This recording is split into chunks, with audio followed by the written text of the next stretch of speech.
నమస్తే, welcome to our channel. నేను పద్మిని. ప్రస్తుతంతో పాటు ప్రముఖ ఆధ్యాత్మికవేత్త, ప్రముఖ న్యూమరాలజిస్ట్ లక్ష్మీ నరసింహస్వామి ఉపాసకురాలు స్రవంతి గారు ఉన్నారు. మాట్లాడదాం. నమస్తే అక్క.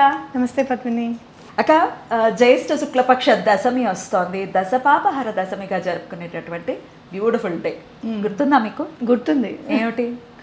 మనం కాశీకి వెళ్ళినప్పుడు దశపాపహర దశమి గురించి మళ్ళీ మాట్లాడుకున్నాం కదా. జ్యేష్ఠ మాసంలో మాట్లాడుకుని ఎలా క్లెన్స్ చేస్తుంది అసలు గంగమ్మ తల్లిని చూడంగానే పాపాలన్నీ కూడా ఆవిడ క్లియర్ చేసేస్తారు అని చెప్పి అనుకుని మళ్ళీ అక్కడ కూడా మాట్లాడుకున్నాం. అక్కడ కూడా గంగమ్మ తల్లి నది ఒడ్డున మాట్లాడుకున్నాము. ఆ రోజు చక్కగా మీరు శ్లోకం కూడా చదివించి స్నానం చేయించారు కదా. మనం ఆషాఢ పౌర్ణమికి వెళ్ళినప్పటికీ సో అసలు నాకేంటో జ్యేష్ఠ మాసంలో వెళ్ళాము అనుకుంటున్నా నేను. అంటే గంగమ్మ తల్లి దగ్గర మాట్లాడుకున్నాం కదా దశపాపహర దశమి అని, అట్లా రిజిస్టర్ అయిపోయింది. దశపాపాలు ఏమున్నాయి అని చెప్పి కూడా చాలా క్లియర్ గా మాట్లాడుకున్నాము. మరొక మారు వస్తోంది. రేపు 24వ తారీఖు దశపాపహర దశమి. మరి ఎలా వినియోగించుకోవాలి ఆ రోజుని? అందరూ కాశీలో ఉండకపోవచ్చు, కానీ మరి ఇక్కడ ఉండే వాళ్ళు ఎలా గంగమ్మ తల్లి అనుగ్రహాన్ని పొందాలి, పొందితే వచ్చేటటువంటి ఫలితం ఏమిటి, ఇవన్నీ ఒక్కసారి మీ ద్వారా. తప్పకుండా చెప్తాను. ఈరోజు గంగమ్మ తల్లి దివి నుంచి భూమికి వచ్చిన రోజు కాబట్టి ఆ రోజు ఆవిడ ఉత్సవం కూడా, గంగోత్సవం కూడా చేసుకుంటారు. అలాగే దశపాపహర దశమి అంటే క్లెన్స్ చేసేస్తుంది. అంటే మనకి చెప్పకనే చెప్పడం చూడు సనాతన ధర్మము. వాటర్ ఎలాంటి దాన్నైనా సరే క్లెన్స్ చేస్తుంది అనేది మనం గుర్తుపెట్టుకోవాలి. ఇవి ఇప్పుడు వచ్చాయి, మేము ఇప్పుడు వింటున్నాము, మేము అక్కడ వినలేదు, మేనిఫెస్టేషన్స్ అవి అని అంటారు. కానీ నిజంగా చెప్పాలి అని అంటే ధర్మంలో అలా ఇమిట్ చేస్తారు. ఇంకోటి సంవత్సరానికి ఒకసారి రావడం ఏంటి అని అంటే మనం ఎప్పుడు కూడా మేము ఏ పాపము చేయలేదమ్మా, మేము ఏ పాపం చేయలేదని మనం అనుకుంటుంటాం. కానీ రోజు చేసే దానిలో ఏదో ఒకటి మనం చేస్తూనే ఉంటాం. అంటే పాపాల్లో కూడా 10 రకాలు ఉన్నాయా అని అంటే ఉన్నాయి అని చెప్తుంది మన శాస్త్రం. అయితే చాలా వివరంగా చెప్పుకుందాం. ఎందుకు అనంటే ఎవరైనా మేమేం పాపం చేయలేదండి, మేము ఎప్పుడు న్యాయమే చేశాము అని అనుకున్నప్పుడు అసలు మనం అయ్యో ఈ సందర్భంలో మనం ఈ మాట అన్నాం కదా అని చెప్పి మనం క్లియర్ చేసుకోవచ్చు. అయితే మొదటగా ఏంటి అని అంటే వాచంతో, అంటే మాటల ద్వారా చేసేవి 4 రకాలు పాపాలు. అవి ఏంటి అంటే అసత్యం, ఇలా ఇతరులను మోసం చేయడానికి లేదా లబ్ధి పొందడానికి అసత్యాలు పలకడం. అయ్యో ఇక్కడ అబద్ధం ఆడితే వీడి ప్రాణం నిలబడుతుంది అని అంటే అక్కడ అబద్ధం ఆడినా తప్పులేదు, కానీ వేరే వాళ్ళ నుంచి లబ్ధి పొందడానికి ఇక్కడ ఏదైనా ఈ మాట చెప్తే మనకి మంచి జరుగుతుంది, వాళ్ళ మీద చెప్పేద్దాంలే, నేరం అబద్ధం చెప్పేద్దాంలే, అలా అనుకున్నవన్నీ కూడా అసత్య వాక్యాలు. అలాగే పరుష వచనాలు అంటే తిట్టడం, కఠినమైన, పరుషమైన లేదా ఇతరుల మనస్సును గాయపరిచే పదాలను ఉపయోగించడం. కమెంట్స్ రూపంలో కూడా ఇవి నిజంగానే అసలు మనసులు గాయపడేలాగా కమెంట్స్. ఇంత చెప్తున్న నాకు కూడా బాధపడకండి అని చెప్తున్న నన్ను కూడా స్తబ్ద అంటే మొత్తం మైండ్ అంతా బ్లాంక్ అయిపోయి ఏం మాట్లాడలేకపోయాను ఆ రోజు. గుర్తుందా నీకు? చీర గురించేనా? ఆ చీర గురించి. మీరు పట్టు చీర కట్టుకోకండి, నార్మల్ చీర కట్టుకోండి. కొన్నాళ్ళు ఎప్పుడైనా ఫంక్షన్లు ఉన్నప్పుడు కట్టుకోండి అని అంటే మనం ఏం చీర కట్టుకోవాలో కూడా పరాయి వాళ్ళు నిర్ణయించే స్థాయికి మనం దిగజారిపోయామా? అంటే పట్టు చీర కట్టుకుంటే ఆనందంగా ఉన్నట్టేనా? కాదు కదా. అయినా ఆవిడ అలా చీరలు కట్టుకోవాలని మేము రిక్వెస్ట్ చేస్తున్నాం. నేను 2-3 సార్లు చాలా ఎట్లా అంటే నేనైతే నా కళ్ళతో నేను చూడలేకపోతున్నా. ఈవెన్ మా అమ్మ కూడా ఇంట్లో అబ్బా ఏంటి ఇది ఇలా ఉన్నారు అని అన్న సందర్భాలు ఉన్నాయి. వద్దు అని అంటే మళ్ళీ కొంచెం ఉన్న వాటిల్లో తీసుకొని కట్టుకుంటున్నాను. నిజం చెప్పాలంటే కాటన్ చీరలు 10 కొనుక్కున్నాం, మళ్ళీ కొనాలంటే బాధ అనిపించింది. ఇదేంటి ఇంట్లో ఉన్న వదిలేసుకుని కొత్త కొనుక్కుని వేసుకోవాలన్నా బాధే కదా. ఏదైనా కొత్త చీర కట్టుకుంటే ఆయనకు దండం పెట్టందే బయటికి రాను నేను. అలాంటిది కొత్త చీర కట్టుకుని పెట్టకుండా కళ్ళమని నీళ్ళు పెట్టుకొని గుర్తు చేసుకొని డబ్బులు ఖర్చు పెట్టుకోవడం ఇవన్నీ ఏంటి అని చెప్పి నన్ను నేనే సముదాయించుకున్నాను. మళ్ళీ ఇవన్నీ చాలా ఉంటాయి. సో ఇటువంటివి కూడా పరుషవచనాలు అంటే అవతల వాళ్ళని మీరు మంచిగా చెప్పారు, కరెక్టే. అయ్యో పట్టు చీర కట్టుకుంటే ఎవరైనా ఏమైనా అనుకుంటారేమో అన్న కాయిన్ కూడా ఉండుండొచ్చు. కానీ మాట్లాడేటప్పుడు అది పబ్లిక్ ప్లాట్ఫామ్, అందులో కామెంట్ పెట్టకూడదు అనేది గుర్తుపెట్టుకోవాలి మనం. ఇంకోటి సభ్యత లేని మాటలు.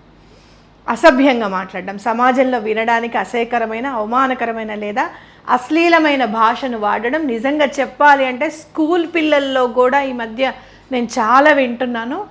మా చిన్ను వాళ్ళ ఫ్రెండ్స్ మాట్లాడుతుంటే అబ్బాబ్బా ఏంటి నాకు భయం వేస్తోంది అని అంటే, మా చిన్ను చెప్పిన మాట ఏంటి అని అంటే, నాకు అమ్మ ఇది కామన్, నువ్వేం మాట్లాడుతున్నావు, నువ్వేమిటి అనుకుంటున్నావు, ఇదంతా కామన్ అమ్మా అని చెప్తే నేను ఆశ్చర్యపోయిన సందర్భం అనమాట. ఆ లాంగ్వేజ్ మీరు చూడండి, పిల్లల్లో కూడా ఇది మాట్లాడకూడని మాటలతో కన్వే చేసుకుంటున్నారు మెసేజెస్ని. అది చాలా కష్టతరంగా ఉంది వినడానికి కూడా. అది గమనించుకోవాలి మనం కూడా. సో ఎక్కడ కూడా అసభ్యత అనే దానికి మనం తావివ్వకూడదు. అనవసరమైన ప్రలాపాలు, పనికిరాని విషయాలు, చాడీలు లేదా ఇతరులను కించపరిచే మాటలు మాట్లాడడం. నేను ఎప్పుడు అంటూ ఉంటాను చూడు, వాళ్ళు 1 అంటే మన దగ్గరికి వచ్చేటప్పటికి, నా దగ్గర నుంచి నీ దగ్గరికి వచ్చేటప్పటికి 1.25 అవుతుంది, కొంచెం ఏదో ఒకటి మిక్స్ అవుతుంది, మసాలా యాడ్ అవుతుంది అమ్మాయి అని చెప్తూ ఉంటాను చూడు. ఇలాంటివి అనమాట. మనసుతో చేసేవేంటి, దురాశ, అంటే వేరే వాళ్ళ ద్రవ్యం మీద ఆశపడడం, అబ్బా వాళ్ళు ఎంత సంపాదించుకుంటున్నారో అని అనుకోవడం. అలాగే ద్రోహ చింతన, అంటే ఇతరులకు కీడు చేయాలని, హాని తలపెట్టాలని మనసులో ఆలోచించడం. అలాగే అపనమ్మకం, నాస్తికత్వం, ధర్మం, దైవం వైపు, సత్యం మీద నమ్మకం లేకపోవడం లేదా నిందించడం.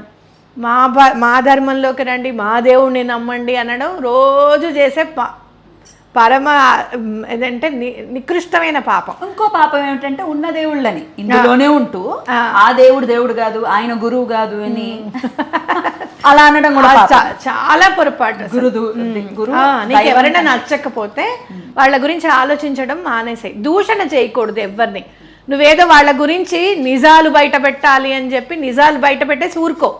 ఇంకా అదే అస్తమాన దూషణ చేస్తూ ఉంటే కూడా చాలా పాపం అది అని అనుకోవచ్చు. కర్మణ అంటే శరీరం ద్వారా చేసేవి, ఇక్కడ మాటలతో చేసేవి, మనసుతో చేసేవి చూసాం. శరీరంతో ఏం చేస్తాం అంటే హింస. అస్సలు అంటే ప్రాణం ఉన్న జీవులకు కారణం లేకుండా శారీరకంగా, మానసికంగా హాని చేయడం.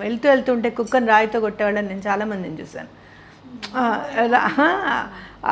అలాగే పరస్త్రీ, అలా అంటే కొంతమంది అంటారనమాట, ఏమవుతుంది అదొక ఎంజాయ్మెంట్ లాగా. చీమలు వెళ్తూ ఉంటాయా, వాటి లైన్ని డిస్టర్బ్ చేస్తూ ఉంటాం. నేను చాలామందిని చూశాను అట్లా. కుక్కల్ని, చీమల్ని ఓకే, ఒక ఈ మధ్య చాలా మంది తల్లులక ఇల్లీగల్ అఫైర్స్ పెట్టుకుని పిల్లల్ని చంపేస్తారు. చిన్న బాబుని ఇట్లా కొట్టి బట్టలను ఉతికితే ఎట్లా ఉతుకుతారో అలా కొట్టి చంపేస్తారు కదా. తల్లి కూడా తల్లి చంపింది. నిన్న ఇన్స్టాలో అదంతా చూస్తుంటే అసలు అది తల్లేనా నాకు అని అనిపిస్తుంది. ఇది మాట్లాడుకుందాం, అసలు వీళ్ళు ఎందుకు ఇలా చేస్తారా అనే దాని మీద నేను నిన్న సైకలాజికల్గా ఒకటి రాసుకున్నాను. ఇది ఎందుకు చేస్తారు ఇట్లా అనేది మాట్లాడుకుందాం. ఇక్కడ అందుకే వస్తోంది ఏమని, పరస్త్రీ పరపురుష గమనం, ఇతరులతో, భార్యలతో, భర్తలతో అక్రమ సంబంధాలు ఉండకూడదు. ఈ పాపం ఏం చేస్తుందంటే అంత పెద్ద పాపం చేయడానికి పునాది అనమాట. అందుకనే చేయకూడదు. అపాత్రదానం, దొంగతనం. చక్కగా అపాత్రదానం మాత్రం చాలా బాగా చేసింది మా అమ్మ. మేము మేము బతికున్నంత కాలం దశపాపహార దశములు చేస్తూనే ఉండాలి ఆ పాపాన్ని పోగొట్టుకోవడానికి నిజంగా. కానీ దానం చేసేటప్పుడు ఇది పాత్రదానం, అపాత్రదానం అని మనకి ఎలా తెలుస్తుంది? ఒక మనిషి వచ్చి నేను అప్పు చేశాను, మా అమ్మ సంగతి చెప్తున్నాను, నేను అప్పు చేశాను అన్నాడు. నువ్వే తీర్చాలి అంటే, ఒకసారి తీర్చావు బాగుంది, రెండోసారి తీరుస్తావా, మూడోసారి తీరుస్తావా? ఏమిటి అసలు ఆ నమ్మకం ఏమిటి? నీకెవరన్నా కానివ్వు, నీ బ్లడ్ కానివ్వు, లేదంటే నీ ఫ్రెండ్ కానివ్వు, ఇంకోళ్ళు కానివ్వు, నీ పరువు పోతుందని వాళ్ళ అప్పు తీర్చడం ఏంటి? పరువు అంటే ఏంటి? నీ పిల్లలకి నువ్వు ఇవ్వడం, నువ్వు దాచుకోవడం, అది పరువు, అంతే కదా, ఇంకోటి ఏదో కాదు. సో ఈ అపాత్రదానం అంటే అది హెల్పింగ్ కూడా, ఆ హెల్ప్ కూడా అట్లా చేయకూడదు, అంత మరీ టూ మచ్ హెల్ప్ కూడా చేయకూడదు. మన కడుపులోంచి తీసి పెట్టాల్సింది కేవలం మన పిల్లలకి, మన తల్లిదండ్రులకి, సహోదరులకి, సిబ్లింగ్స్కి, అవన్నీ కాదు, వాళ్ళు కానే కాదు. ముందు తల్లిదండ్రులు ఇంపార్టెంట్, తర్వాత పిల్లలు ఇంపార్టెంట్, వీళ్ళకే చేయాలి. అసలు మేము చేసుకోలేమండి, మాకు చాలా కష్టతరంగా ఉందన్న వాళ్ళకి సహాయం చేయి. అది అపాత్రదానం చేయకుండా ఉండడం అనేది అదనమాట. ఈ పాపాలను మనకు తెలియకుండానే చేస్తూ ఉంటాం. అపాత్రదానం మేము చెయ్యమండి అని అంటూ ఉంటారు. జనరల్గా ఆడవాళ్ళు ఈ మిస్టేక్ చేస్తారు. నేను ఆడదాన్ని అయినా కూడా చెప్తున్నా, ఇటు అత్తగారు వాళ్ళకి ఏం హెల్ప్ చేయడానికి మనకి చేత కాదు. తల్లి తరపుల వాళ్ళ మాత్రం తమ్ముడు అని అంటే చాలు, అన్నగారు అంటే చాలు, ఎక్కడ లేని ప్రేమ వచ్చేస్తుంది మనకి. ఆ వదిన గారికి మరదలకి కూడా తెలియకుండా, హస్బెండ్కి కూడా తెలియకుండా చేసేస్తారు పుట్టింటికి అని అంటే. అది కూడా అపాత్ర దానం కిందకే వస్తుంది. నువ్వేమైనా చెయ్యాలి అని అనుకుంటే వాళ్ళకి 10,000 ఇవ్వాలి అని అనుకుంటే ఒక 1,000 రూపాయలు ఇవ్వు, నీ మొగుడికి తెలిసి, భర్తకి తెలిసి, ఇంట్లో వాళ్ళకి తెలిసి. భర్తకి తెలియకుండా చేయకూడదు. చాలా తప్పు, పొరపాటు. ఏ ఇల్లు అయితే పుట్టింటికి వెళ్తుందో ఆ సొమ్ము వాళ్ళు పైకి రారు, వీళ్ళు పైకి రారు. నేను చాలా జీవితాలు చూశాను. ఇక్కడైతే ఆడపిల్ల సొమ్ము ఉత్తిగా తినేవాళ్ళని నేను చాలామందిని చూశాను. ఆ ఇల్లు పైకి రాదు, ఈ ఇల్లు పైకి రాదు. నేను చూశాను, నా కళ్ళారా నేను చూశాను జీవితాలు. కాబట్టి చెప్తున్నా. ఎందుకు అనంటే లేడీస్ని మనకి చాలా ఎనర్జీ ఉంటుంది Padmini. We can do anything అనేది మన మైండ్లో చాలా ఉంటుంది, మనం చేయగలుగుతాం కూడా. దాన్ని మనము ఇలాంటి వాటికి నెగటివ్ థింగ్స్కి మనం యూజ్ చేయకూడదు అనేది గుర్తుపెట్టుకోవాలి. మరి ఏం చేయమంటారు దసరా భారతదేశం? ఇవి ఎవరో ఒకళ్ళు ఏవో నిజంగానండి చేసామండి అని అనుకుంటూ ఉంటాము. తిట్టుకోకుండా అయితే ఉండదు, ఆ పాపం అయితే ఉంటుంది. కాబట్టి ఏం చేస్తారు అని అంటే, ఇంకొకటి ఈ మధ్య కాలంలో నేను చేసింది, ఒకళ్ళకి న్యాయం చేయబోయి ఇంకొకళ్ళకి అన్యాయం చేయాల్సి వస్తుంది ఒక్కొక్కసారి, తప్పదు మధ్యవర్తిగా ఉన్నప్పుడు, అది కూడా పాపమే. కాబట్టి ఇలాంటి పాపాలన్నీ కూడా పోగొట్టుకోవాలి అంటే వాటర్కి మించిన శక్తి దేనికి లేదు. నువ్వు చాలా అమూల్యమైన మాట అన్నావు అక్క, డర్టీని కూడా క్లియర్ చేసేస్తుంది. నిజమే కదా, ఎంత డర్ట్నైనా కానీ క్లియర్ చేసేస్తుంది, ఇంత కూడా బాధపడదు అని అన్నావు చూసావా. నాకు చాలా నచ్చింది ఆ మాట, మనసుకు హత్తుకుంది. కాబట్టి చక్కగా ఒక కాపర్ చెంబులో నీళ్లు తీసుకొని పసుపు, కుంకుమ, గంధము, 1 రూపాయి కాయిన్, కొన్ని అక్షింతలు అన్నీ ఆ నీటికి సమర్పించి దండం పెట్టుకోండి. అలాగే ఈరోజు ఆంజనేయ స్వామి వారు సువర్చలాదేవిని వివాహం చేసుకున్న రోజు. అంటే భగవంతుడు కూడా ఒక్కొక్కసారి ఆయన అస్కలిత బ్రహ్మచారి, కానీ భార్య పక్కన ఉంటే కానీ నువ్వు ఇది నేర్చుకోవడానికి వీల్లేదు అని అంటే, నేర్చుకొని మీరు చూస్తే రూల్స్ ఎట్లా పాటించాలనేది ఆంజనేయ స్వామిని చూసి నేర్చుకోవాలన్నమాట. సువర్చలాదేవి ఫోటో ఉన్న దానికి ఇలా ఆరా ఉంటుంది ఆవిడది, ఇట్లా ఒక పెయింటింగ్ లాగా వేసి ఉంచుతారు ఆరాని, వైట్ కలర్. అంటే ఏంటంటే ఆవిడ అసలు టచ్ చేయలేదన్నమాట. పెళ్ళి కేవలం శక్తి ఉండాలి పక్కన మాత్రమే వివాహం ఆడారు, కానీ ఆయన రూల్స్ని బ్రేక్ చేయలేదు. కాబట్టి ఇలాంటివి ఆ రోజు ఆయనను కూడా మనం స్మరించుకుంటే మనం కూడా అలాంటి రూల్స్ని బ్రేక్ చేయకుండా పూజలు చేసుకోవడానికి అవకాశం ఉంటుంది ఎంతో కొంత అనేది మనం గుర్తుపెట్టుకోవాలి.